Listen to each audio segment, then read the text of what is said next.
धर्म और मानवता। हम लोग एक ही पिता के पुत्र हैं। मानव से मानव का भेद या सांप्रदायिकत्व, इस प्रकार का कोई मत विरोध नहीं हो सकता जो एक मानव को दूसरे मानव से और एक राष्ट्र को दूसरे राष्ट्र से अलग करे।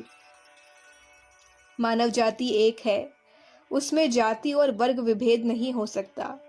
एक ही पिता की संतानों की जाति क्या हो सकती है? एक ही जाति, अगर इसे जाति कहा जाए, तो आध्यात्मिक प्राप्ति के अनुसार है। जो जितना ही ईश्वर के निकट जाता है उतनी ही ऊंची जाति का है, लेकिन उसका भी ठोस भेद नहीं होना चाहिए। यह भेद भी केवल आपेक्षिक है, क्योंकि हम सभी परमात्मा की ओर जा रहे हैं और फर्क प्रतिक्षण घटता जा रहा है। पेशे में योग्यता और स्वाभाविक प्रवृत्ति के अनुसार भेद हैं, लेकिन कोई भी काम असम्मानित नहीं है। सभी काम सम्मानप्रद हो जाते हैं जब यह सोचकर किया जाए कि हम सब कुछ परम पिता के लिए कर रहे हैं। जब हमारे सारे कार्य उनके प्रति हों, जब अपने सारे कार्यों में हम उन्हें प्राप्त करने की कोशिश करें। सामाजिक व्यवस्था तभी सुव्यवस्थित रह सकती है जब उसका प्रत्येक सदस्य अपने खास कर्तव्यों को, उनमें सभी आवश्यक हैं, कोई अनावश्यक नहीं है, पूरा करें। उसमें कोई ऊंच नीच क्यों हो? पेशे का विभेद मानव के बीच की सीमा क्यों बने?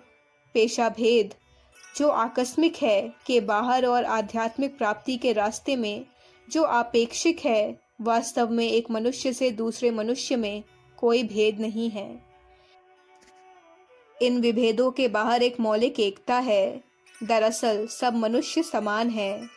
प्रेम के आधार पर इस नवयुग का निर्माण होना चाहिए। प्रेम का मूल आधार समता है। चूंकि सब मनुष्य समान हैं, इसलिए एक श्रेणी का दूसरी श्रेणी पर या एक राष्ट्र का दूसरे राष्ट्र पर आधिपत्य नहीं होना चाहिए। नवयुग मनुष्यों के भ्रातृत्व का युग होगा। मानव भ्रातृत्व का अर्थ है कि सभी राष्ट्र, सभी लोग और सभी व्यक्ति एक दूसरे के साथ पूर्ण एकता से रहें। वह एकता भावना की एकता हो।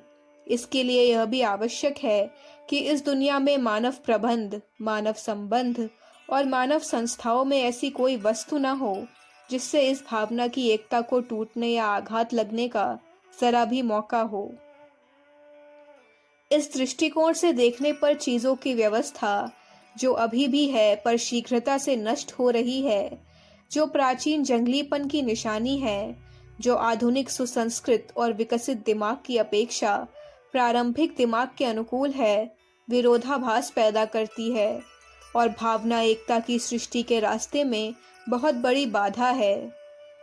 इस प्रकार की अनेक और महान विरोधी चीजें हैं। असमानता, अन्याय और शोषण, मानव पर मानव, श्रेणी पर श्रेणी और राष्ट्र पर राष्ट्र का आधिपत्य और उनके कारण होने वाले अत्याचार और दमन पुरानी व्यावसायिक और पूंजीवादी व्यवस्था वाले समाज की आधारभूत बुराइयां हैं। ये सब बुराइयां पाश्विक शक्ति से नहीं, बल्कि प्रेम और आध्यात्मिक शक्ति, श्रेष्ठतम और भद्रतम लक्ष्य के लिए उत्कट प्रयास, विश्व बंधुत्व, विश्व शांति और विश्व प्रेम के लक्ष्य के द्वारा ही दूर की जा सकती है।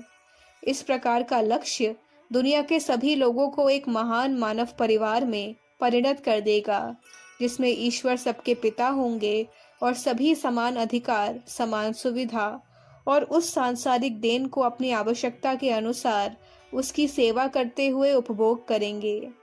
इस प्रकार ईश्वर के पितृत्व और मानव के भ्रातृत्व का तर्क सिद्ध परिणाम मानव संघ की प्राप्ति होगा।